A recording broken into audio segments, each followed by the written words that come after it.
पढ़ा कीजिए। अल्लाह ताला हमें अमल की तौफीक अता फरमाए। दोस्तान गिरामी, जो आयत तय्यबा मैंने पढ़ी है एक मुख्तसर सूरह पाक है।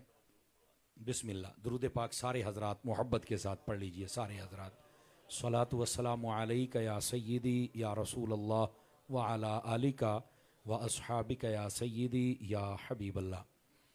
जो मैंने मुख्तसर सूरह पाक आपके सामने तिलावत की है, मुसलमानों को तकरीबन बच्चे हों या बूढ़े हों तमाम को ये सूरह पाक याद होती है, सूरतुल कौसर।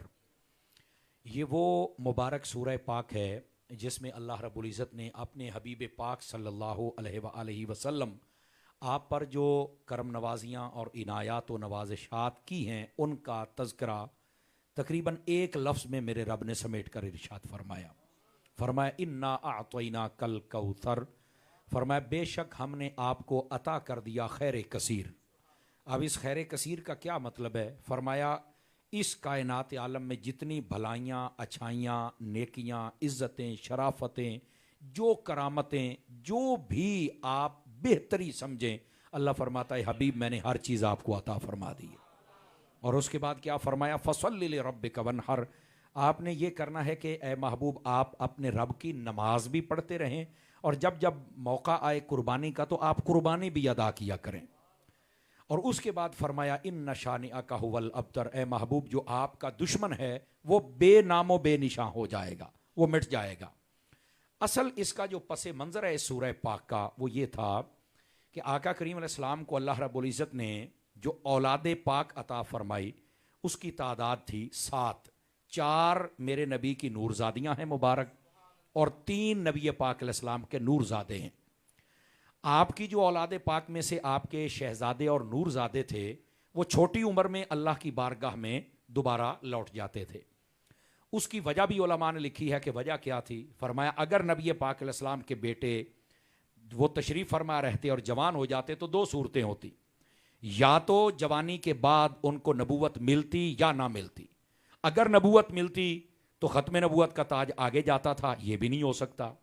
और अगर ना मिलती तो ये शान में कमी थी कि पहले नबियों के बेटे जवान हुए, बड़े हुए तो उनको नबूवत मिली, अल्लाह के हबीब के बेटे हैं और जवान भी हो गया और नबूवत भी नहीं मिली, ये तो शान में कमी थी। तो अल्लाह ने फरमाया कि हबीब हमने ना नबूवत आगे जाने देनी है ना आपकी शान में कमी होने देनी है। ज़रा बात को समझने की कोशिश करें। तो इसलिए महबूब पाक अलैहिस्सलाम के जो बेटे थे, शहजादे थे, नूरजादे थे, अल्लाह ने उनको जवानी की उम्र में नहीं पहुंचने दिया। वजह क्या थी? एक तो शान मुस्तफ़ा का नुक्ता था और दूसरा ख़त्म नबूवत का नुक्ता था। समझ रहे ना आप हज़रात? अच्छा, यहां पर एक सवाल और भी पैदा होता है कि अल्लाह रब्बुल इज़्ज़त को जब ये इल्म मुबारक था कि हमने अपने हबीब के बच्चों को बड़ा नहीं होने देना कि मसला शान का है और ख़त्म नबूवत का है, तो फिर अल्लाह ताला अपने हबीब को बेटे ही ना देता। उसकी वजह यह है कि जब बेटा छोटी उम्र में पर्दा कर जाए तो आखिर तकलीफ तो होती है ना, आखिर दुख तो होता है ना, तो फिर अल्लाह ताला बेटे ही ना देता। तो फरमाया अगर अल्लाह ताला बेटे ना अता करता तो फिर भी कोई कह सकता था, जो गुस्ताख होता है वो तो कमीना होता है, वो तो मौके की तलाश में होता है, वो तो ये कह सकता था कि यार देखो ये इस नबी के खून में ताकत ही नहीं कि ये बेटे पैदा करे, तो अल्लाह ने बेटे दिए कि देख लो ताकत है, बेटे भी पैदा हुए, पर अपने पास इसलिए बुलाया कि मसला मुस्तफ़ा की ख़त्म नबूवत का है। समझ आ रही है हजरात? इस वास्ते नबी पाक अलैहिस्सलाम के जो नूरजादे शहजादे थे वो अल्लाह ने अपनी बारगाह में तलब फरमा लिए, वो अल्लाह की बारगाह में लौट गए। लेकिन जब ये मौका पेश आया कि 3 आपके नूरजादे और जब भी थोड़ी उम्र गुजरती उसके बाद वो पर्दा कर जाते, तो जो काफिर थे ना, जिसमें अबू जहल भी था, उक़बा बिन अबी मुअय्यिद भी था, वलीद भी था, मुगीरा भी था, ये जितने काफिरों का एक गैंग था बदमाशों का, ये सारे के सारे ये बड़े अजीब किस्म के लोग थे। और मैं यहाँ एक बात की वजाहत करूँ कि जो दुश्मन होता है ना वो बद नस्ला नहीं होना चाहिए, कमीना नहीं होना चाहिए, दुश्मन भी को नस्लदार होना चाहिए, जिसको नस्ली दुश्मन कहते हैं, यानी जिसको दुश्मनी के उसूल का भी पता हो ना। समझ आ रही? जो नस्ली दुश्मन है उसके बारे में उलमा ने लिखा है, इस बात को वजाहत की है कि वो कभी आपकी इज्जत पर हमलावर नहीं होगा। पहली बात, नस्ली दुश्मन जो होता है उसको जो आपसे इख्तलाफ है वो वहां तक बात रखेगा, वो कभी आपसे हाथ ना मिला वो अलग बात है, लेकिन वो आपके मेहमानों को कुछ नहीं कहेगा। जो नस्ली दुश्मन होता है वो आपके मेहमान को कुछ नहीं कहता, क्योंकि वो जानवर नहीं होता, वो इंसान होता है, उसे पता है कि मेरा इख्तलाफ इस बंदे से है, ठीक है। और इसी तरह जो नस्ली दुश्मन होता है वो कभी मौका ऐसा नहीं देखता कि इसको तकलीफ हुई है, बेशक अल्लाह की तरफ से हुई है, तो वो बगले बजाना शुरू कर दे। ऐसा नहीं होता, ये बद नस्ल दुश्मन की ये निशानी होती है। अब नबी पाक के बेटे ने जब पर्दा किया ना, तो नबी पाक अलैहिस्सलाम के कल्बे अनवर पर एक अजीब कैफियत थी। तो इन काफरों को मौका मिल गया। उन्होंने कहा देखो जी, ये जो नबी है ना, इसका तो मामला ज्यादा देर नहीं चलने वाला। कैसे? वो कहते हैं जब इनके बेटे ही फौत हो जाते हैं तो इनकी नस्ल ही नहीं चलेगी, और जब नहीं चलेगी तो इनका तो सिलसिला खत्म हो जाएगा। अच्छा, कईयों ने ये कहा, कईयों ने इससे भी एक कदम आगे उठाया। उन्होंने कहा अच्छा हुआ है, ये ऐसे ही हमारे दीन को बुरा भला कहता था, देखो इस नबी के साथ फिर अब क्या हो रहा है। उन्होंने आगे बात की। अच्छा, कहीं इससे भी एक कदम आगे निकले, जो जितना बड़ा कमीना था उसने उतनी बड़ी कमीनगी का इजहार किया।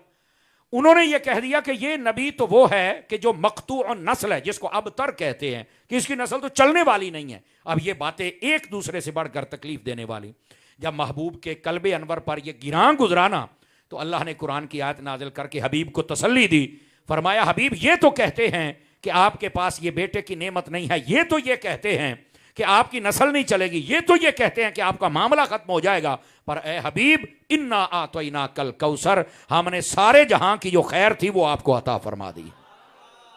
दीन भी आपका चलेगा, जिक्र भी आपका चलेगा, नस्ल भी आपकी चलेगी, और ये जितने लोग हैं फरमाया ये बेनामो बेनिशा हो जाएंगे। आप बस नमाज पढ़ा करें और रब की बारगाह में कुर्बानी पेश फरमाया करें।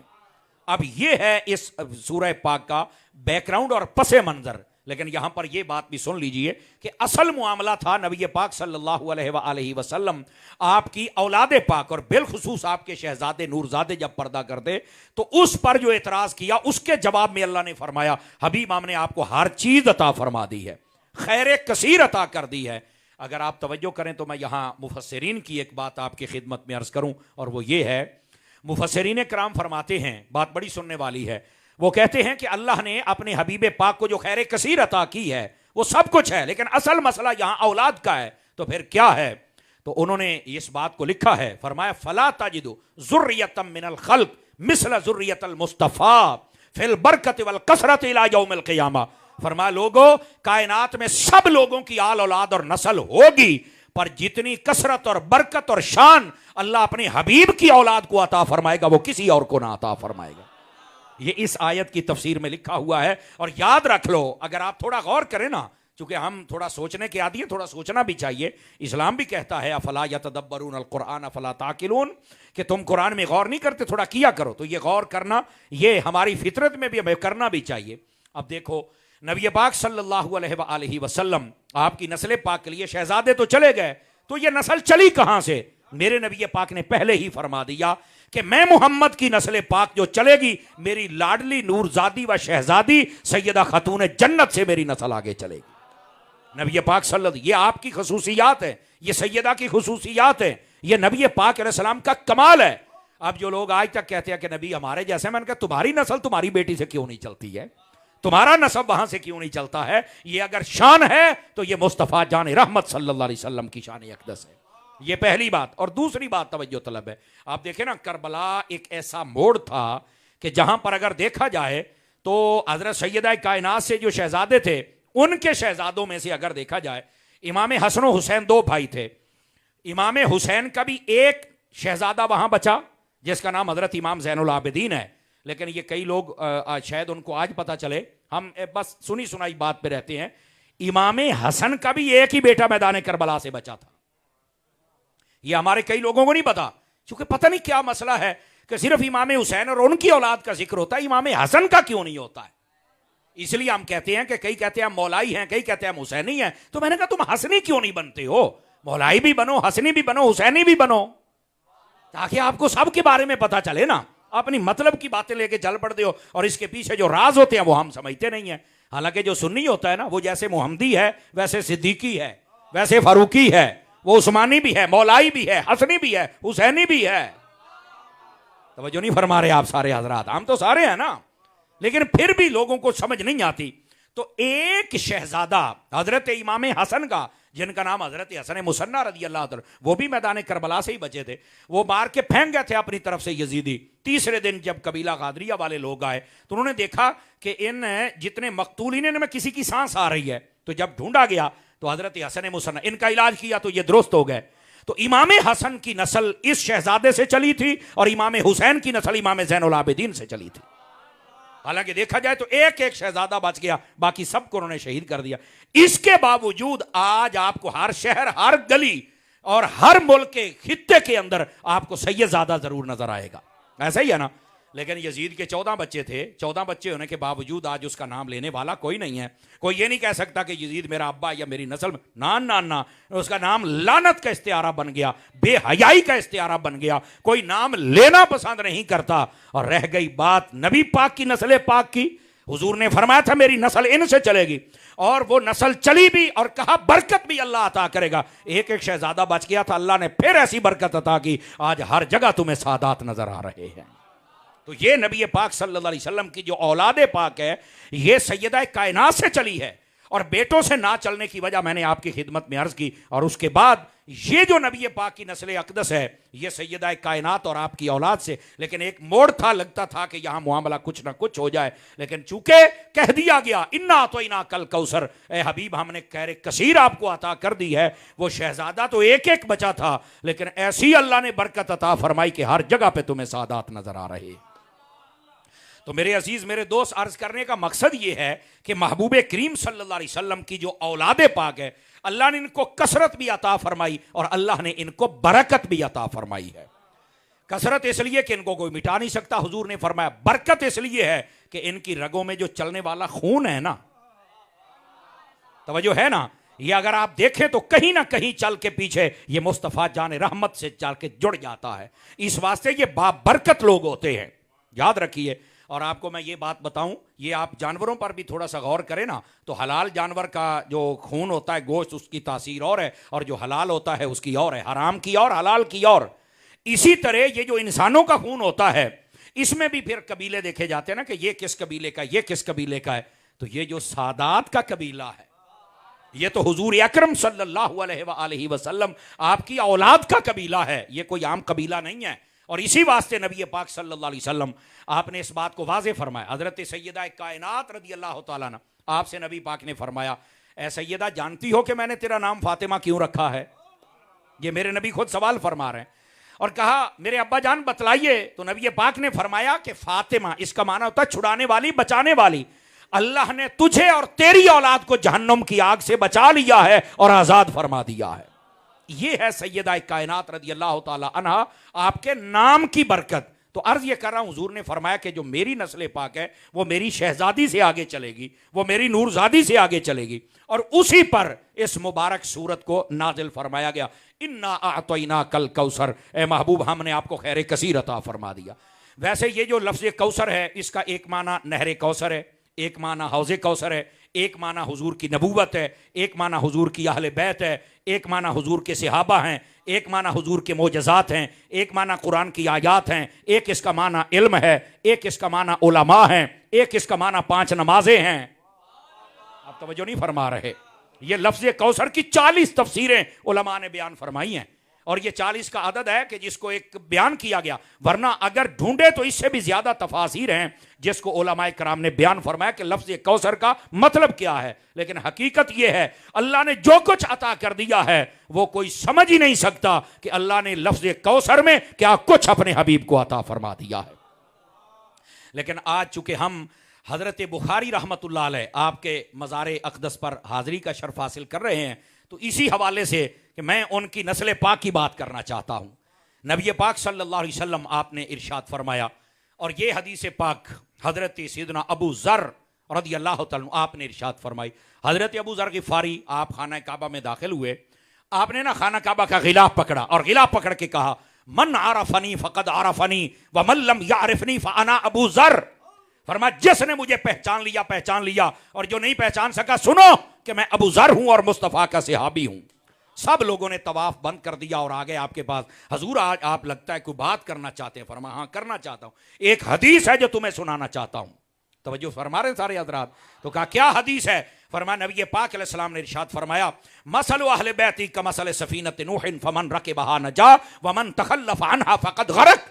फरमाया नबी पाक ने फरमाया था, मेरी अहले बैत की मिसाल हजरत नूह अलैहिस्सलाम की कश्ती की तरह है, जो इसमें बैठ गया वो नजात पा गया और जो इससे दूर हट गया वो हलाक और बर्बाद हो गया। अब ये देखो, शान अहले बैत की है, शान हुजूर की औलादे पाक की है, और बयान हुजूर के सहाबी कर रहे हैं, समझ आ रही, और खाना काबा में बयान कर रहे हैं, और गिलाफ पकड़ के बयान कर रहे हैं, और सबको कहते आओ मैं तुम्हें हुजूर की हदीस सुनाऊं जिसमें नबी पाक की औलादे पाक की शान को बयान किया गया है। तो ये नबी पाक सल्लल्लाहु अलैहि वसल्लम की औलादे पाक, ये पहली हदीस। दूसरी भी सुनिए, नबी रहमत सल्लल्लाहु अलैहि वसल्लम आपने इरशाद फरमाया, ये हजरत नाफे इब्ने उमर से बयान करते हैं, वो फरमाते हैं मन अराद तवक्कुल फल युहिब्ब अहल बैती, जो बंदा ये चाहता है कि अल्लाह मुझे तवक्कुल की दौलत अता कर दे तो उसे चाहिए कि वो मेरी अहले बैत से प्यार करे। मन अराद अन यंजु अज़ाबल कब्र फल युहिब्ब अहल बैती, जो बंदा ये चाहता है कि अल्लाह मुझे अज़ाबे कब्र से बचा ले तो फरमा उसको चाहिए कि मेरी आल से प्यार कर ले। नबी पाक फरमाते हैं मन अरादल हिकमा फल युहिब्ब अहल बैती, जिसका जी चाहे कि अल्लाह मुझे हिकमत और दानाई समझदारी अता कर दे, फरमा उसे चाहिए कि मेरी आल से प्यार करे, अल्लाह हिकमत अता फरमा देगा। अब देखें ये सारी बातें कब आ रही हैं कि जब आप हुजूर की औलादे पाक से मोहब्बत फरमाएंगे। अब आ जाइए तीसरी हदीस शरीफ, जल्दी है, मैं थोड़ा स्पीड में हूं, तो मैं चाहता हूं कि आपको नींद आने से पहले पहले मैं 12 हदीसें सुनाने का इरादा रखता हूं। उसके बाद आपका ज़ौक बन गया तो हदीसें बढ़ भी सकती हैं, लेकिन तवज्जो कीजिए। तीसरी हदीस शरीफ, नबी पाक सल्लल्लाहु अलैहि वसल्लम आपसे पूछा गया, या रसूल अल्लाह सल्लल्लाहु अलैहि वसल्लम आप ये इरशाद फरमाएं, अय्यु अहले बैतिका अहब्बु इलैका या रसूल अल्लाह सल्लल्लाहु अलैहि वसल्लम, हुजूर ये फरमाएं कि आपको आपकी अहले बैत, आपके घराने के बड़े अफराद हैं, आप ये बताएं कि आपको सबसे प्यारा कौन है। होता है ना भी, सबसे प्यार किन पे आता है? फरमाया अल हसन वल हुसैन, मुझे जो सबसे प्यारे हैं एक हसन है दूसरे हुसैन हैं। ये मेरे नबी करीम अलैहिस्सलाम ने इरशाद फरमाया। आज भी जब नाम आता है तो लोगों के दिल और जुबान और दिमाग मचल जाता है, किस वास्ते? कि इनसे मोहब्बत मेरे मुस्तफ़ा ने फरमाई हुई है। ये तीसरी हदीस। चौथी भी समात कीजिए।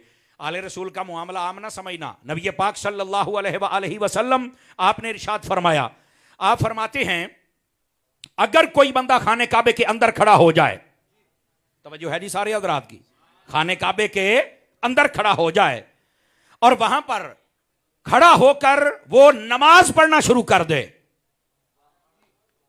नबी पाक फरमाते साइदा बैन रुकने वल मकाम फसल्ला फसामा सुम्मा लक़ियल्लाह व हुवा मुबग़िदुन लिआल मुहम्मद क़द दख़ल अन्नार। फरमा अगर कोई बंदा खाने काबे के अंदर हो, एक तरफ हजरे अस्वद दूसरे तरफ मकाम इब्राहिम, बीच में वो बंदा, यानी जहां दरवाजा आता ना वहां खड़े हूं तो ये डायरेक्शन बनती है, वहां खड़े होकर वो बंदा नमाज पढ़ रहा हो, रोजा रखा हुआ हो, फरमाया वहीं उसी हालत में कि काबा आगे है, हजरे अस्वद मकाम इब्राहिम दाएं बाएं, रोजा नमाज बिल्कुल नियत में है, पढ़ रहा है और वहां फौत हो गया, तो मेरे नबी ने फरमाया कि ये देखना कि वो मेरी आल से प्यार करता है या नहीं करता है। अब हमारे यहां कोई मस्जिद में फौत हो जाए तो भाई ये तो जनती रूह है, भाई ये तो माशाल्लाह मस्जिद में अच्छी बात है, वो मालिक है, वो जिसको चाहे जन्नत दे, लेकिन उन जन्नत के मालिकों ने यह भी बताया है कि अगर कोई काबे में भी मर जाए ना तो पहले लोगों से गवाही तलब करना कि यह मेरी आल से प्यार करता था या नहीं करता था।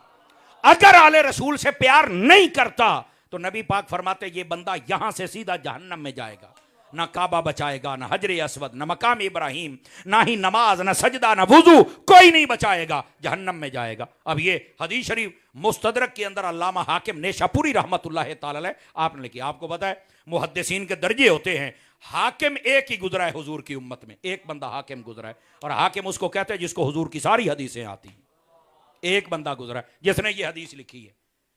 ये मैंने को गप नहीं सुनाई, इस वास्ते आले रसूल सल्लल्लाहु अलैहि वसल्लम इनका प्यार अपने दिल में रखना बड़ा जरूरी है। नहीं होगा ना तो काबे में भी मर जाओ तो फिर भी जहन्नम में मुकद्दर होगी। और अगला जुमला मेरे उस्ताद कहा करते थे, अगर आल से प्यार है ना, आप किसी देहात और गोठ में भी फौत हो जाओ तो जन्नत तुम्हारे मुकद्दर में आ ही जाएगी।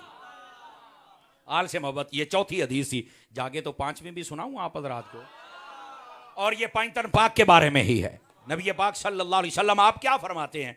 मेरे करीम ने फरमाया, आप इरशाद फरमाते मन अहब्बनी व मन अहब्ब हाज़ैन यानिल हसना वल हुसैना व अबाहुमा व उम्महुमा कान मई दरजती यौमल क़ियामा। मेरे नबी फरमाते हैं जिसने मुझसे प्यार किया और मेरे साथ इन दोनों यानी हसन और हुसैन से प्यार किया और इनकी वालिदा से मोहब्बत रखी और इनके वालिद मौला अली से मोहब्बत रखी, फरमाया क़यामत वाले दिन जन्नत में जहां हम होंगे वहां हमसे प्यार करने वाला शख्स भी होगा। तवज्जो है मेरे दोस्तों की। मैंने एक जगह ये हदीस बयान की तो आपको पता है लोग बड़े अजीब व गरीब अजहान के मालिक होते हैं। उसने सवाल किया कि हम उन जैसे हैं? मैंने कहा नहीं। तो कहते हैं हम जन्नत में उनके साथ कैसे होंगे? तो मैंने कहा मुझसे क्यों लड़ते हो? जिन्होंने कहा है उनसे पूछो। मैंने तो हदीस सुनाई है, आप मोहब्बत करें आपको वो साथ रखेंगे, मैंने तो हदीस सुनाई है। लेकिन मैंने कहा मुझे जो आपके जहन में सवाल सुलग रहा है ना, इस पर पानी डालना मुझे आता है, अगर आप इजाजत दे तो सुनाऊं फिर मैंने क्या कहा। मैंने कहा मुझे ये और ये मुफ्ती अहमद यार खनैमी ने भी जवाब लिखा है। वो फरमाते हैं कि आप बताएं ना, बादशाह अपना महल बनाए तो क्या वो सिर्फ आप और बच्चे उसके रहते हैं, बाकी किसी को नहीं आने देता? हालांकि सफाई वाले भी आते हैं, कपड़े धोने वाले भी आते हैं, खाने वाले भी, सारे उसी महल उन्हीं कमरों में नहीं रहते? कहा बिल्कुल। तो कहा वो क्यों रहते हैं? कहा खादिम बन के। तो मैंने उस शख्स से कहा कि बताओ ये महल में क्यों है बादशाह के साथ? कहा ये तो खादिम बन के साथ रहते हैं। तो मैंने कहा हम भी जब जन्नत में जाएंगे ना, हुसैन बन के नहीं जाएंगे, खादिम हुसैन बन के जाएंगे ना। तो जो है ना, जज़ाकल्लाह। बात समझ आ रही है आप सभी हजरात की? तो मेरे अजीज इस बात से इतराज करने से पहले सोचा करें कि असल हकायक क्या है। खैर अगर आपकी तवज्जो हो तो ये कितना नंबर हदीस सुनाई थी मैंने आपको? 5 नंबर। पैंतन पाके माशाल्लाह हजरत साहबजादा पीर मोहम्मद हसन इलाही चिश्ती कादरी साहिब दामा इकबाल हुआ, आप जलवागर हुए। अल्लाह करीम आपकी जिंदगानी में बरकत अता फरमाए। तवज्जो हो तो ख्वाजा की छठी की 6वीं हदीस सुनाऊं आपकी खिदमत में? थोड़ा ज़ौक बनाए ना यार, आप तो बिल्कुल कहीं चुप शाह बन के बैठे हुए हैं। तो हम जहां बैठे हैं वो शाह हैं कि जो नेज़ों पे चढ़ के भी बोलते रह जाते हैं। नबी पाक सल्लल्लाहु अलैहि वसल्लम आपने क्या इरशाद फरमाया अपनी अहले बैत के बारे में? रहमत आलम सल्लल्लाहु अलैहि वसल्लम आप इरशाद फरमाते हैं, और ये सैयदी आला हज़रत साहब रहमतुल्लाह अलैह आपने फतावा रज़विया शरीफ के अंदर भी इस हदीस को लिखा है। तवज्जो तवज्जो मेरी तरफ, दाएं बाएं देखना बंद, मेरी तरफ देखिए। आला हज़रत साहब रहमतुल्लाह अलैह आपने फतावा रज़विया शरीफ के अंदर भी इस हदीस को लिखा है आले रसूल की शान के अंदर। और वो क्या है? आप फरमाते इन्ना लिल्लाहि सलासु हुरुमात, फरमाया अल्लाह के नजदीक 3 हुर्मत वाली, इज्जत वाली और मकाम मर्तबे वाली चीजें हैं। मन हाफिज़हुन्ना हाफिज़हुल्लाहु दीनहु व दुनियाहु, फरमाया जो उनकी हिफाजत कर गया अल्लाह उसकी दुनिया की भी हिफाजत फरमाएगा और अल्लाह रब्बुल इज्जत उसकी आखिरत की भी हिफाजत फरमाएगा। दीन दुनिया सबकी हिफाजत हो जाएगी। तो पूछा गया वो कौन सी 3 हुर्मत और इज्जत वाली चीजें हैं? नबी पाक अलैहिस्सलाम ने इरशाद फरमाया हुर्मती व हुर्मतु अहले बैती व हुर्मतुल इस्लाम, फरमाया एक इस्लाम, जिसने इस्लाम को सारी जिंदगी नुकसान नहीं पहुंचाया और कभी भी इस्लाम को क्रॉस नहीं किया और कहता है कि इस्लाम के जो कवानीन है मैं सबको मानता हूं, इस्लाम को वकार को बहाल रखा उस बंदे ने। फरमाया वो बंदा वो अल्लाह की इस हुर्मत को जब हिफाजत दे गया अल्लाह उसके दीन की भी हिफाजत करेगा, दुनिया की भी हिफाजत करेगा। और दूसरा फरमाया मेरी अहले बैत की हुर्मत और इज्जत, जिसने मेरी अहले बैत की इज्जत की फरमाया उसका दीन भी महफूज हो गया, उसकी दुनिया भी महफूज हो गई। तीसरी बात नबी पाक सल्लल्लाहु अलैहि वसल्लम आप इरशाद फरमाते हैं वो मेरी इज्जत और हुर्मत, जो बंदा मेरी इज्जत पर कोई हर्फ ना आने दे, कोई छोटी सी भी बात हो स्टैंड ले जाए और कहे अब मेरी निगाहों में जचता नहीं कोई, जैसे है मेरे आका वैसा नहीं कोई, कोई बात ही ना हुजूर के खिलाफ सुने, बस हुजूर की तारीफ सुने और कभी भी नबी पाक के खिलाफ कोई बात ना होने दे। फरमाया वो नबी पाक की इज्जत और हुर्मत पर पहरा देने वाला अल्लाह उसकी दुनिया भी महफूज फरमा देता है, उसका दीन भी महफूज फरमा देता है। ये छठी हदीस पाक जिसमें 3 हुर्मतों का जिक्र था, हुर्मत अहले बैत, हुर्मत मुस्तफा, हुर्मत इस्लाम। इसलिए आप जितने बैठे हैं ना, इस्लाम को अपने कदमों तले ना लताड़ा करें। हमारा पता तब चलता है जब हमारे यहां शादियां होती हैं कि हम कितना इस्लाम से प्यार करते हैं। मरने पर तो सारे ही अल्लाह अल्लाह कर लेते हैं, मरने पर तो सारे ही स्वयं कर लेते हैं, कुरान खानियां कर लेते हैं, दुख दर्द आ जाए तो सभी सूरह यासीन पढ़ा लेते हैं, दम दरूद करवा लेते हैं। पता तब चलता है जब हमारे यहां कोई खुशी का मौका होता है कि आया कि अब ये ढोल ढमक्का नाच गाना और ये बाजारी औरतों को बुला के ये बदतमीजी का तूफान खड़ा कर देगा, या आज भी ये खुशियां अपने रब रसूल के नाम लगा देता है। बहरहाल मैंने आपके सामने वो कहते हैं ना दरवाजा खोल दिया है, अब आप उससे रोशनी हासिल कीजिए। हदीसें हो गई थी 6।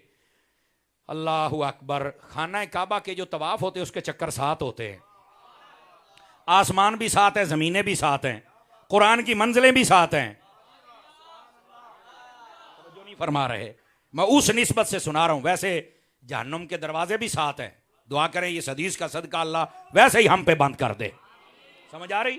7वीं हदीस, नबी करीम सल्लल्लाहु अलैहि वसल्लम आपने अपनी प्यारी प्यारी अहले बैत अतार के बारे में क्या फरमाया? मेरे करीम खातमुन नबीय्यीन सल्लल्लाहु अलैहि वसल्लम आप इरशाद फरमाते हैं, मन सनआ इला अहली बैती यदन काफअतुहु यौमल क़ियामा। फरमाया जिसने मेरी औलाद में से, मेरी अहले बैत में से किसी बंदे की खिदमत की अपने हाथ के साथ। अब हाथ से खिदमत करने का क्या मतलब है? आप मिसाल ले लें, आपने पानी पिला दिया कि यार ये हुजूर की आल का बंदा है, बस पानी पिला दिया। रोटी खिलाना, बिठाना, चारपाई बिछाना, ये भी काम है, सिर्फ पानी पिला दिया। अब मेरे नबी पाक का जुमला जरा सुन के लुत्फ लीजिएगा। फरमाया जो बंदा इतनी खिदमत मेरे घराने के किसी बंदे की कर दे, फरमाया उसकी क्यामत जाने ते रब जाने। समझ आ रही है? काफातुहु यौमल क़ियामा का मतलब है उसकी क्यामत जाने ते मैं मोहम्मद अरबी जाना, मैं खुद उसकी शफात करके उसको जन्नत में लेके जाऊंगा कि तूने मेरी औलाद की इज्जत की थी। ये 7वीं हदीस, नबी पाक की औलाद पाक, आपकी अहले बैत, आपकी आले पाक का ये मकाम और मर्तबा है। अब आ जाइए, नंबर आ गया हदीस का 8वां। और आपके इल्म में है ये जो 8 का अदद है ना, ये बड़ा महबूब अदद है। और कुछ भी ना हो तो जन्नत के 8 दरवाजे तो है ना यार। समझ आ रही है? और अगली बात नबी पाक सल्लल्लाहु अलैहि वसल्लम ने फरमाया, ये लगे हाथों एक लंगर के तौर पे सुना दूं। नबी पाक अलैहि सलाम ने फरमाया जन्नत के 8 दरवाजे हैं। नमाजी नमाज वाले से गुजरेगा, सदके वाला सदके वाला, हाजी हज वाले से, और जो जिहाद वो मुजाहिद जिहाद वाले से गुजरेगा। फरमाया कई ऐसे भी होंगे जिनको जन्नत के 8 दरवाजे बुलाएंगे। तो हजरत सिद्दीक अकबर कहने लगे वो कौन है? फरमाया और कोई हो ना हो सिद्दीक, तू पक्का है, तुझे जन्नत के 8 दरवाजे बुलाएंगे। ये मेरे नबी फरमा रहे हैं, ये लगे हाथों मैंने आपको सुनाया है। वैसे एक यहां और भी इसके साथ मिलती जुलती रिवायत है जिसमें हमारे लिए सबक है। नबी करीम सल्लल्लाहु अलैहि वसल्लम ने फरमाया जो औरत अल्लाह रसूल को माने, उसके बाद नमाजें फर्ज हो जाएं तो पढ़े, रोजे आ जाएं तो रखे, और अपने शौहर की इताअत करे, क़यामत वाले दिन जन्नत के जिस दरवाजे से चाहे दाखिल होकर जन्नत में चली जाए। औरतों के लिए भी पैगाम है। खैर ये 2 हदीसें आपको लंगर में दे दी, बात 8वीं पर खड़ी है। तवज्जो नहीं फरमा रहा यार आप हज़रात, ये बतौर तोहफा आपको दे दी। अब आइए जरा 8वीं हदीस, नबी करीम सल्लल्लाहु अलैहि वसल्लम आपने अपनी अहले बैत के बारे में क्या कहा, इसको जरा सुनिएगा। नबी रहमत सल्लल्लाहु अलैहि वसल्लम आपके एक प्यारे सहाबिया जिनका नाम हजरत अब्दुर्रहमान बिन औफ रज़ियल्लाहु ताला अन्हु आप हैं। आप फरमाते हैं कि ये आला हजरत ने अल अम्न वल उला रिसाले के अंदर भी इस हदीस को लिखा है। आप फरमाते हैं एक दिन नबी पाक अलैहिस्सलाम सैयदा कायनात के घर के करीब से गुजरे तो देखा कि हसनैन करीमैन तय्यबैन ताहिरैन ये ना रोने की आवाज आ रही थी। तो नबी पाक फौरन अपने काम काज को वहीं मौकूफ किया और आप तशरीफ लेके गए सैयदा पाक के घर। फरमाया सैयदा ये बच्चे क्यों रो रहे हैं? आपको नहीं पता जब ये रोते हैं तो मुझ मोहम्मद को दुख होता है। फरमाया इनको ना रुलाया करो। तो कहा बाबा जान मैंने सजा नहीं दी, मारा नहीं है, कोई बात भी नहीं है। तो कहा तो फिर रो क्यों रहे हैं? तवज्जो फरमाना, आपने जो बात कही ना हमारे लिए लम्हा फिक्रिया है। फरमाया कि घर में खाने के लिए कुछ नहीं, भूख से रो रहे हैं।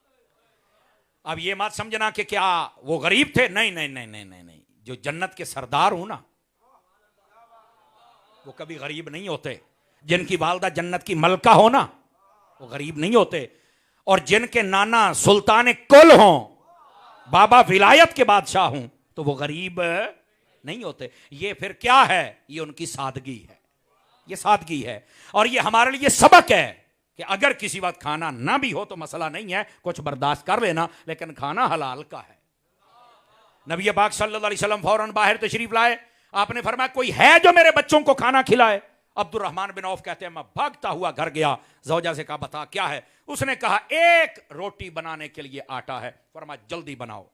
रोटी बनाई, फौरन कपड़े में लपेट कर गरम गरम हुजूर की खिदमत में लेके आए। हुजूर ये आपकी खिदमत। नबी पाक ने अपनी मुबारक गोद के अंदर एक तरफ इमाम हसन को बिठाया, एक तरफ इमाम हुसैन को बिठाया, और लुकमे जन्नत के शहजादों को खिलाना शुरू कर दिए। जब इन शहजादों ने खाया खुश हो गए, हंसने लग पड़े। नबी पाक बाहर आए, आंखों में आंसू थे। आपने फरमाया कहां है मेरा अब्दुर्रहमान? जी आका मैं यहां हूं। फरमाया तूने मेरे बच्चों को खाना खिलाया, तेरी क़यामत जाने ते मैं मोहम्मद जाना। फरमा हम है ना, ये है नबी पाक सल्लल्लाहु अलैहि वसल्लम की औलाद पाक, इनकी खिदमत करना और इनकी कुछ जरूरत को पूरा कर देना, उसका अंजाम जो मेरे हबीब पाक सल्लल्लाहु अलैहि वसल्लम ने खुद इरशाद फरमाया है। कितनी हदीसें हो गई, लो जी 9वीं आ गई। और 9 का अदद इतना यारी का पक्का है, ये अपनी दोस्ती छोड़ता ही नहीं है। 9 का अदद बड़ा टॉप का अदद है, जितने आदाद हैं इसकी शान ही बखरी है।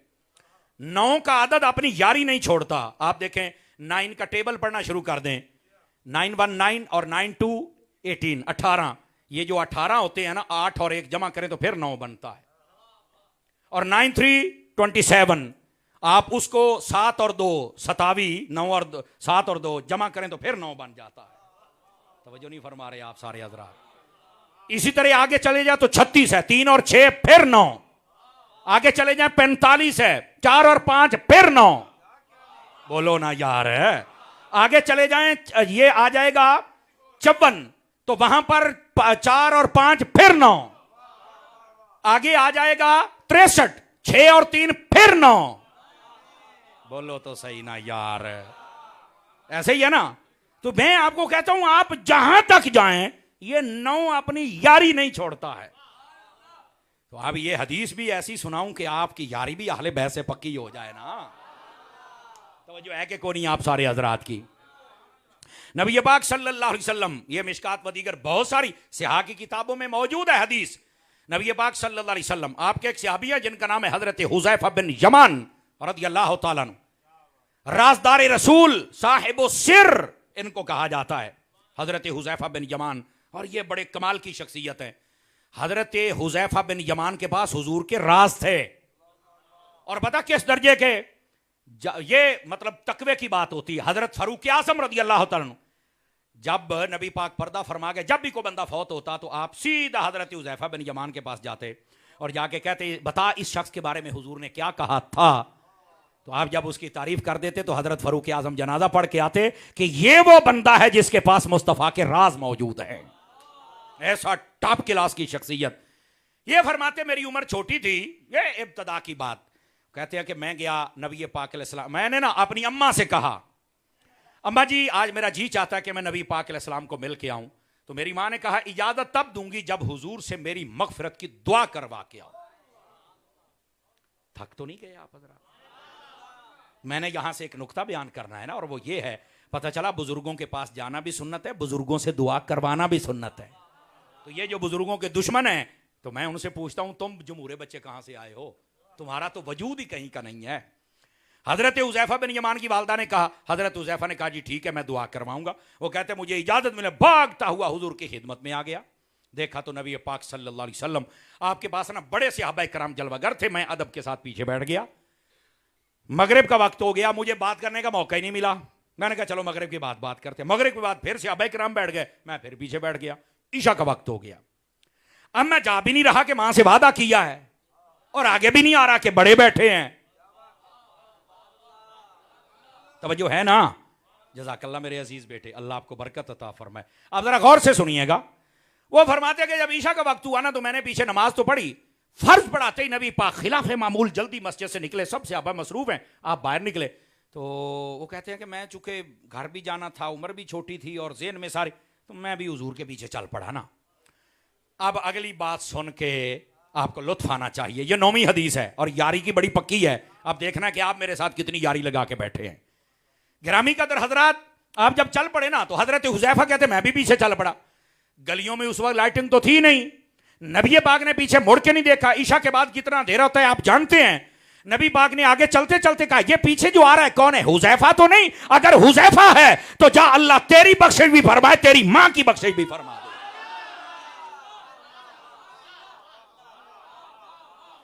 आपको सुन के इतना लुत्फ आया है, हजरत बाबा हाजी शाह बुखारी के दरबार पे आने वालों, तो जिसके साथ हुआ होगा उस हुज़ैफा बिन यमान को कितना मजा आया। हजरत हुज़ैफा बिन यमान कहते हैं कि मैं हैरान रह गया कि जो दुआ मेरे दिल में थी, जो करवानी थी, जो वादा था, नबी पाक अलैहिस्सलाम ने मेरे बोलने से पहले ही पूरी कर दी है। हैं? मुमकिन ही नहीं कि खैरुल बशर को खबर ना हो। मुमकिन ही नहीं ना। नबी पाक अलैहिस्सलाम ने दुआ कर दी और साथ कहा हुज़ैफा इधर आ। जी मेरे आका, तवज्जो तवज्जो मेरे बेटे, आपकी बड़ी मजे की तकरीर है। नबी पाक सल्लल्लाहु अलैहि वसल्लम आपने फरमाया हुज़ैफा इधर आओ, करीब आ गए। फरमाया वो देखो कोई चीज है। तो कहते ना अंधेरे में जैसे कोई चीज नजर आई, पहचान नहीं मैं सका। हुजूर ये क्या है? तो मेरे नबी ने फरमाया इन हाजा मालकुन लम यनज़िल अर्द क़त्तु क़ब्ल हाज़िहि लैला, ये अल्लाह का फरिश्ता है, आज से पहले ये कभी जमीन पर नहीं आया। आज से ये पहले ये कभी जमीन पर नहीं आया। तो हुज़ैफा कहते हैं हुजूर कैसे आया है? फरमाया इसने अपने रब से इजाजत मांगी थी। इस्तअज़ना रब्बहु अन युसल्लिम अलैया, इसने मुझे कहा, रब को कहा कि बारी ताला मुझे एक मर्तबा इजाजत तो दे कि मुस्तफा की बारगाह में जाके सलाम पढ़ के आऊं। वैसे तो फरिश्ते वहां भी दुरूद और सलाम ही पढ़ते हैं जहां भी है। तो फरमाया नहीं, हुजूर के पास जाना है। तवज्जो नहीं फरमा रहे ना आप हजरात है। तो अच्छा फिर फरमाया जब ये आने लगा ना तो अल्लाह ने फरमाया वो युबश्शिरनी बेअन्ना फातिमा सय्यदातु निसाए अहलिल जन्ना व इन्नल हसना वल हुसैना सय्यदा शबाब अहलिल जन्ना। फरमाया कि मेरे हबीब को ये खुशखबरी भी सुनाना, पैगाम भी मेरा देना क्या कि तुम्हारी बेटी सैयदा कायनात ये जन्नती औरतों की सरदार है और उसके बेटों को हमने जन्नती जवानों का सरदार बना दिया है। अब ये हदीस पाक है, लेकिन मैं चाहता हूं कि इस पर 2-3 बातें जल्दी से आपकी खिदमत में अर्ज कर दूं ताकि अकीदा भी समझ आ जाए। अब ये फरिश्ता आ रहा है नबी पाक की बारगाह में सलाम करने के लिए। नबी पाक फरमाते आज से पहले ये कभी नहीं आया। जो नबी आसमान वाली मखलूक को जानते हैं कौन आया कौन नहीं आया, वो अपने गुलामों को नहीं जानते कि कौन आया और कौन नहीं आया। समझ आ रही है मेरी बात की कि कोई नहीं आ रही? मेरे महबूब को पता है, मेरी जान पता है, टेंशन ना ले। दूसरी बात, फरिश्ते ने कहा कि मैंने सलाम करना है तो मुझे इजाजत दी जाए। अब यहां से किसी की नबज फड़क सकती है, यह भी मैंने एक जगह बयान किया तो नबज फड़की, फिर मैंने उसका इलाज किया था, तो अब आपको बता देता। वो कहते हैं देखो जी फिर तुम जुमे वाले दिन यहां क्यों सलाम पढ़ते हो, तुम यहां पर नातों से पहले क्यों पढ़ते हो, तो तुम भी मदीने चल के पढ़ो। यही तो हम कहते हैं यहां पर अस्सलातु वस्सलामु अलैका या रसूलल्लाह नहीं कहना, आप वहीं चल के कहें। तो मैंने कहा क्या मतलब? कह रहा देखो फरिश्ता भी इतनी दूर से सलाम कहने आया था। तो मैंने कहा फरिश्ता जब वहां था तो क्या करता था?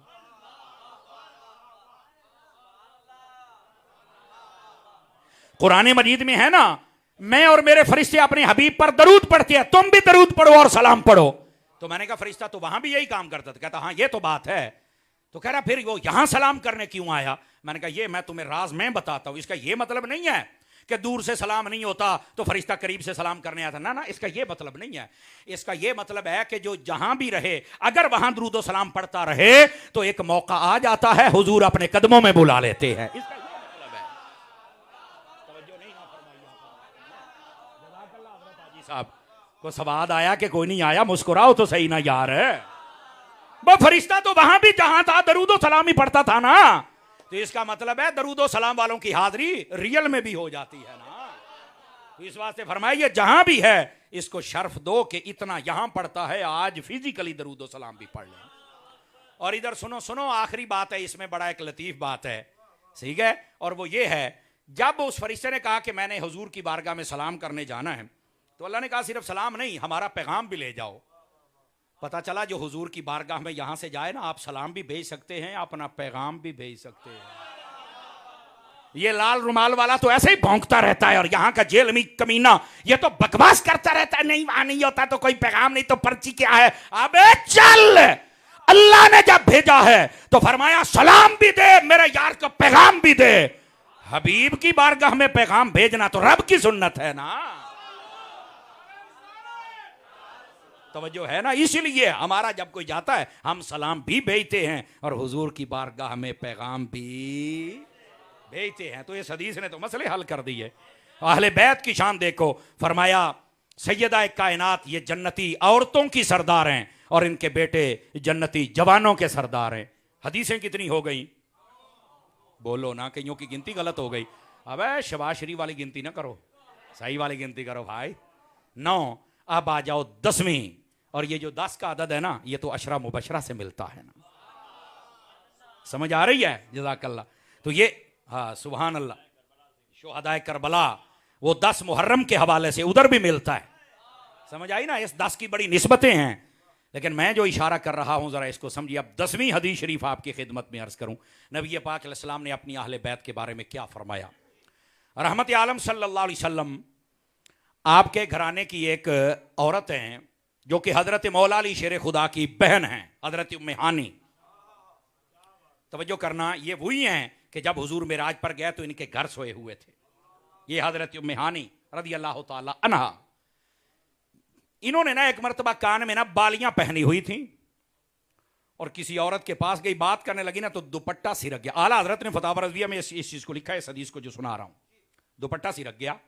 तो एक औरत ने जब देखा तो उसने कहा तुमने भी ये जेवर पहने हुए ओ।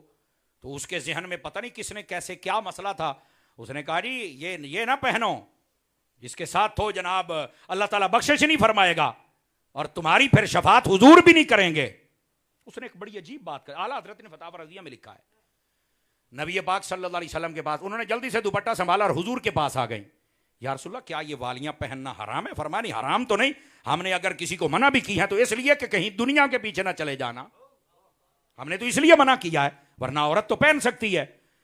तो कहा कि मैं आज पहन के गई हूं, एक औरत ने बात कर दी कि हुजूर की शफात ही नहीं तुम्हें नसीब होगी।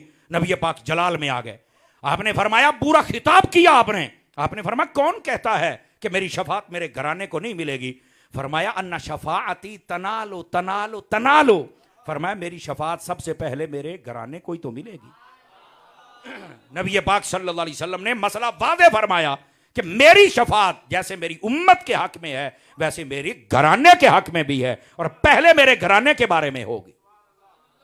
मसला भी वाज़ेह फरमाया, खिताब भी फरमाया और साथ यह भी बताया कि मेरी शफात मेरी अहले बैत और मेरे घराने के बारे में है। आका करीम सल्लल्लाहु अलैहि वसल्लम आपने यूं मसला हल फरमाया और यह हदीस शरीफ फतावा रज़विया शरीफ में मौजूद है। फतावा रज़विया में आला हजरत ने एक बड़ी प्यारी बात लिखी है और यह बात है 11वीं, आपको सुना रहा हूं 11वीं, लेकिन इसकी हदीस अभी नहीं सुना रहा, अभी बात सुना रहा हूं। आला हजरत ने फतावा रज़विया की 30वीं जल्द में ना नूर पर, नबी पाक नूर है, इस पर 3 रिसाले लिखे हैं, 3 किताबें। कितनी जी? तवज्जो कीजिए, 3 किताबें जो लिखी ना उसमें एक रिसाले के अंदर यह सवाल हुआ आला हजरत से, अब मैं मफहूमन सुना रहा हूं, लुत्फ लीजिएगा। आले रसूल और बिलखसूस इन करीमों की शान आला हजरत के नजदीक क्या है? किसी ने पूछा कि हमने ये सुना है कि नबी जब पैदा होते हैं और कुछ बुजुर्ग हस्तियां जब जलवागर होती हैं तो उनका जो जिस्म होता है वो बिल्कुल सुथरा होता है। तो आला हजरत ने फरमाया हां, यह सिर्फ हमारे नबी की फजीलत नहीं, यह पहले नबियों की भी फजीलत है, रसूलों को भी फजीलत है। और फरमाया बहुत सारी और भी हस्तियां हैं। उन्होंने कहा वो कौन कौन सी हस्तियां हैं? फरमाया वो बताता हूं जो तुम्हें जल्दी समझ आ जाए। फरमाया पैदा होते जिनका जिस्म बिल्कुल सुथरा था, नबियों रसूलों के अलावा अगर हैं तो एक का नाम हसन है, दूसरे का नाम हुसैन है रदी अल्लाह ताला। यह आला हजरत ने फतावा रज़विया की 30वीं जल्द में लिखा है, नूर के रिसाले के अंदर सवाल का जवाब देते हुए लिखा है। ऐसी मुबारक, और यही तो बात है, सैयदा कायनात की जिंदगी में एक नमाज भी कज़ा नहीं हुई। जो अवारिज़ात निस्वानियां थी आप उससे पाक थी, जो कुछ दिनों के बाद औरतों पर कुछ अय्याम आते सैयदा पाक इससे पाक थी। हुजूर फरमाते थे मेरी बेटी जन्नत की हूरों की मिसल है, ये मेरे नबी फरमाते थे। और जब बेटा पैदा होता, एक लम्हे पैदा होता और थोड़े लम्हे के बाद आप बिल्कुल आम नॉर्मल हालत में तशरीफ लाती और अगली जब नमाज आती तो आप नमाज भी अदा फरमाया करती थी। आपको अल्लाह ने वो तहारत अता फरमाई थी। ये है सैयदा कायनात। अब ये 11वीं और आखिरी बात आपको सुना के फकीर आपसे इजाजत चाहेगा और वो ये है, हजरत अब सहाबा कराम की मोहब्बत एक ही झलक सुनाता हूं, एक ही झलक। मुस्नद अहमद के अंदर ये बात मौजूद है। हजरत सैयदना अबू हुरैरा रजी अल्लाह ताला अन्हु, आप एक सफर पर जा रहे थे तो आपने देखा लोग इकट्ठे हो, तो आपने दूर से आवाज लगाई भी खैर है क्यों बैठे हो? कहा जी इमाम हसन आए हुए तो हम उनके पास बैठे हुए हैं। पता चला बुजुर्गों के पास लोग बैठा करते थे। हजरत अबू हुरैरा ने सवारी रोकी, आप भी गए और पास बैठ गए, बातचीत होती रही। जब जाने लगे तो एक अजीब बात कही, आप भी सुन के कहीं परेशान हो जाएंगे लेकिन आपको लुत्फ भी बड़ा आएगा। कहने लगे इमाम हसन जरा अपना कपड़ा हटाओ अपने पेट से, मैंने आपके पेट को बोसा देना है। साड़ी पंजाबी के अंदर मैं चुम्मी लेनी है। तो उन्होंने दूसरी बात ही नहीं की, फौरन अपना कपड़ा मुबारक हटाया। हजरत अबू हुरैरा ने चूमा और जी सलाम कलाम किया तो वो जा रहे हैं। अब वो लोग परेशान, जैसे आप में से एक दो ने सुभान अल्लाह कही, बाकी सारे चुप भी है, केड़ा मसला हो नहीं ना, कई मरतबा पता चलता। तो उन सब ने कहा कि हजूर ये क्या मसला है कि ये आए थोड़ी देर बैठे और इन्होंने कहा जी मैंने पेट को यहीं से ही चूमना है, और आपने भी मना नहीं किया, कपड़ा हटा दिया और उन्होंने बोसा लिया और चले गए। तो जो आपने फरमाया बात यह है, मैं जब छोटा होता था तो मेरे नाना जान मेरे पेट से यहां से चूमा करते थे और ये सहाबा देखते थे, अब जो जो आता है यहां से बोसा लेता है कि ये वो जगह है जहां से मुस्तफा चूमा करते थे।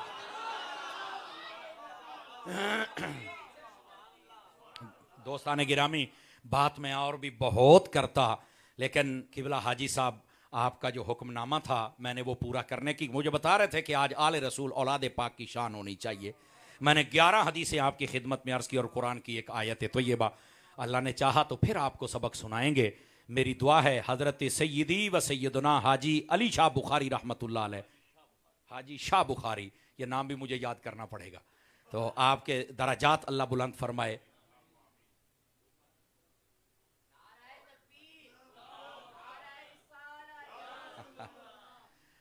हजरत शाह हाजी शाह बुखारी रहमतुल्लाह ताला अलैह आप फरमा रहे हैं कि आप चूंकि अल्लाह के वली हैं तो इस हवाले से भी ज़रा 2-4 मिनट ज़रा बता दें। देखो दोस्तों, बात पता क्या है, ये जो नबूवत का सिलसिला वो तो ख़त्म हो गया।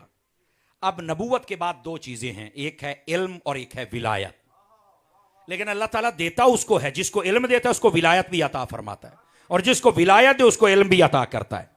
ये दोनों चीज़ें लाजिम और मलजूम है। ये नहीं हो सकता कि कोई वली हो और आलिम ना हो, और कोई आलिम हो रब्बानी जिसको कहते हैं और वो वली ना हो। अल्लाह दोनों चीजें देता है, लेकिन ये याद रखना हर वली आलिम है और हर आलिम वली हो ये जरूरी नहीं है, क्योंकि कई आलिम हैं जिनके पास इल्म है लेकिन उनके पास विलायत नहीं है। इसलिए नहीं है कि उनको कोई पीर कामिल मिला नहीं, कोई आसान लफ्जों में कोई कारीगर नहीं मिला ना जिसने उनकी तार को जोड़ा हो। तो इसी वास्ते ये तरीकत के सिलसिले के अंदर इल्म और तरीकत ये इकट्ठे हों तो फिर लुत्फ आता है। दूसरी बात, ये जो अल्लाह वाले लोग होते हैं ना, ये क्यों बनते हैं, ये भी एक सवाल है। हमारा जो दीन है ना, कुरान है, इसके अंदर इतनी ताकत है, इतनी पावर है कि जो बंदा इससे प्यार कर ले वो अपना रंग उसके ऊपर चढ़ा देता है। ये वो जो रंग होता है, उस रंग को इल्म और उसी को पीरी मुरीदी और तरीकत और ये विलायत कहा जाता है। और अगर कोई कहे कि नहीं कोई नहीं बाबे हम नहीं मानते, तो मैंने कहा तू क्या ये कहना चाहता है कि कुरान माज़अल्लाह खोखला हो गया है? तू माज़अल्लाह ये कहना चाहता है कि कुरान में ताकत नहीं रही है? तू माज़अल्लाह ये कह रहा है कि हमारे नबी के दीन में कोई असर नहीं है? आप देखें मेरे भाई, अगर कोई बंदा पबजी गेम खेलता था ना, ये कोरोना के अंदर मुझसे कई बंदों ने मसले पूछे, वेले थे घर में बैठे पबजी गेम खेलते खेलते कई लड़के पागल हो गए। कई लड़के ऐसे थे जो ऐसे ऐसे सारी लाते थे, ऐसे ऐसे ही करते रहते थे। क्यों नहीं? कहता ये पबजी गेम इतनी खेली है कि इसके ऊपर असर हो गया है। तो मैंने कहा अगर जो पबजी गेम खेले इतना अटैच हो जाए उस पर असर हो सकता है, तो जो सवेर शाम कुरान पढ़े वो कुरान का असर हासिल करके गौसे आजम या पीर अली शाह बुखारी क्यों नहीं बन सकता है? बन सकता है ना जी। तो इस वास्ते इन्होंने कुरान मजीद से मोहब्बत की है, इन्होंने दीन मुस्तफ़ा से मोहब्बत की, इसलिए ये मकाम विलायत तक पहुंचे हैं। लेकिन हमारे लोग बड़ी आसानी से इनकार कर देते हैं। मैंने कहा मुझे ये बतलाओ, तवज्जो करें ना जरा, ये जो लोग होते हैं ना, ये नबी पाक ने इनके बारे में पहले ही बता दिया था कि मेरी उम्मत में ऐसे लोग होंगे कि अगर वो कसम उठा लें तो अल्लाह उनकी कसम पूरी करेगा, टूटने नहीं देगा। क्यों? फरमाया वो अल्लाह की बारगाह के मकबूल बंदे होते हैं। फरमाया अगर देखा जाए तो बज़ाहिर उनके कपड़े भी सादे होते हैं और बालों की हालत भी बड़ी पतली होती है बज़ाहिर, लेकिन वो अल्लाह की बारगाह में मकबूल इतने हैं जो कह देते हैं रब वो कबूल फरमा लेता है। दोस्तान गिरामी, फिर नबी पाक सल्लल्लाहु अलैहि वसल्लम, आपकी अगर अहादीस का मुताला किया जाए तो नबी पाक सल्लल्लाहु अलैहि वसल्लम ने फरमाया, आप फरमाते हैं कई अल्लाह के बंदे ऐसे होते हैं जब उनका चेहरा देखो तो तुम्हें खुदा याद आ जाता है। उनके चेहरों पर क्या होता है? सजदों का नूर, तिलावत का नूर, वो जो सहाबा और अहले बैत का सच्चा और सुच्चा प्यार होता है, उसका नूर देखने से ही बंदा कहता है कि यार ये बंदा वो है जिस पर किसी की निगाह पड़ी हुई है। निगाहों के बगैर काम नहीं होता। और ये निगाह को आम ना समझा करें। आपका बच्चा बीमार हो जाए तो आप भागते हैं, दुआ कर दे नजर बद लग गई है। भाई अगर किसी की नजर बद काम खराब कर सकती है तो गौसे आजम की अच्छी नजर खराब काम ठीक भी तो कर ही सकती है ना। यही तो हम कह रहे हैं। अब कैसे लोग हैं कि गंदी नजर को मानते हैं और अच्छी नजर को नहीं मानते। तवज्जो नहीं फरमा रहे मेरी बात पर। तो ये अच्छी नजर भी है, और अच्छी नजर जिनकी होती है वो ऐसे अच्छे होते हैं। ये हैं वो लोग जिन्होंने मोहब्बत फरमाई दीन मुस्तफ़ा के साथ। अल्लाह करीम बस हमें इन वलियों के साथ कामिल मोहब्बत की तौफीक अता फरमाए। आमीन। व आखिरु दावाना अनिल हम्दुलिल्लाहि रब्बिल आलमीन।